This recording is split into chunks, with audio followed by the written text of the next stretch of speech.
The first time I went to a Prospect graduation, I was 14 years old. The sky was a clear blue, blowing a slight breeze, easing the blazing summer sun. Unfortunately, I had neglected my sunscreen and left the ceremony with an angry, purplish-red burn on my back. That very next year, when I arrived at Prospect myself, I started dreaming of my own ceremony, my own graduation that would be 4 years later. Except this time, I wouldn't forget my sunscreen. I suppose, now that I address you all through your computer screens, I meant the graduation that was supposed to be 4 years later. Obviously, a lot has changed. However, despite all the heartbreak, we fortunately have the beautiful gifts of reflection and retrospect.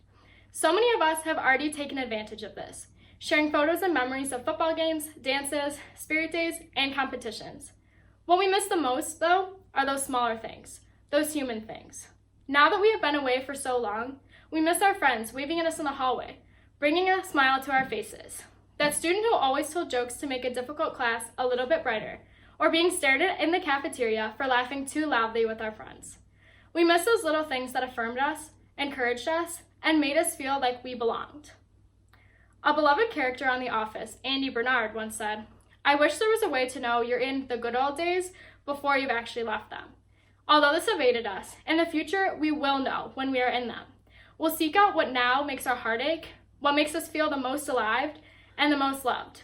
So when we go back out there, when we forge ahead to whatever our futures hold, we will understand what we miss, who we miss, and what we miss the most about ourselves. When we find it, because we will find it, we will know, and we'll be sure to have a greater appreciation for what we found, cherishing it and holding on to it tighter than ever before. Even for those who are hesitant to admit it, we have all realized just how much Prospect is our home. Its vast, sweeping hallways protected us. Marching to the beat on Gene Walker's bleachers amplified us. George Gaddis's wind and stadium lights electrified us. Through this home, we have put down roots to grow an incredibly connected and powerful community. Even now, though physically apart, we have all seen and contributed to the inspiring mobilization of this community, proving our unending and unwavering support for one another, our collective strength no matter the circumstances. It truly has been a manifestation of the pride and respect we know to embody. As we're constructing our new homes, I hope that we can put down these roots again, wherever we end up. This time, though, they'll be deeper and stronger, fortified with our newfound empathy and resilience. I know that we will care for each other more deeply as we build a better society and a better world. Most of all, we will be better people who will have a greater understanding of life and genuine humanity. Our time together was cut short, but I know that we will stand tall with everything we have learned from our home.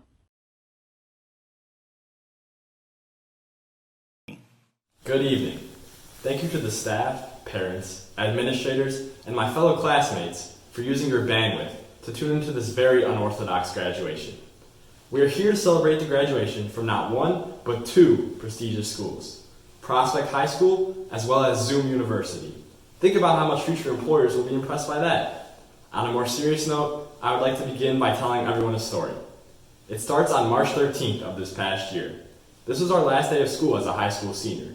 At that point, everyone was excited about an extended spring break. The building was buzzing and the energy was high, as the halls at Prospect always seem to be.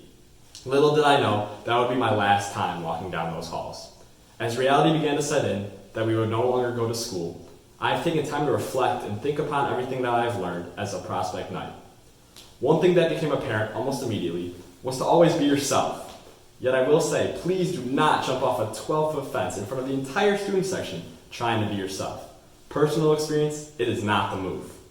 Everyone in the class of 2020 is different, and this is not a bad thing. The differences we share, in turn, make us stronger as a group. I know that high school is a place where people might struggle to fit in, yet being yourself allows for much more personal growth. I know that even I struggled to find myself for a while, but I realize that people will come and go, but you will always have yourself. And at the end of the day, you did it, you graduated, and you will do great things, and no one can take that away from you. Another important trait I've learned is to always stay strong. We have dealt with huge losses this past year. We lost influential superstars such as Juice WRLD back in December, and then Kobe Bryant in January. And more importantly, we have lost thousands of lives due to the coronavirus. During a time that has seemed like a never-ending nightmare, our classes continue to maintain positive attitudes. Some people might even say we are the CEOs of staying strong. What has resonated with me most, especially right now, is to never take anything for granted. Everyone has days where they wake up and think, I would love to skip school today. For some students, that may happen more frequently than others. I will admit, I got called out of my fair share of first period gym classes just to get those extra 30 minutes of sleep.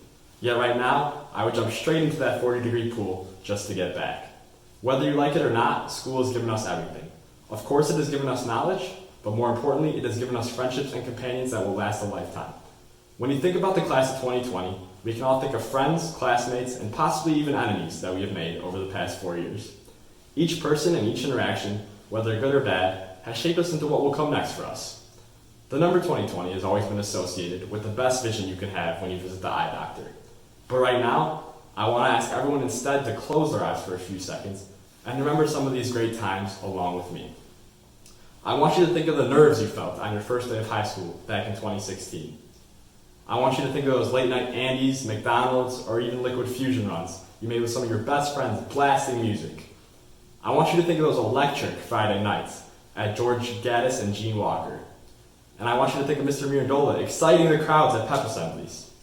And lastly, I want you to think of the endless opportunities that are still yet to come in your near future. Although this was a year of last, it also marks a start. Now is our time to take over the world and to find and pursue our true passions. Although the coronavirus may have taken away our prom, our grill out, and most importantly, our toilet paper, nothing will ever take away the bonds and the friendships that were created at Prospect High School. Congratulations to the class with perfect vision.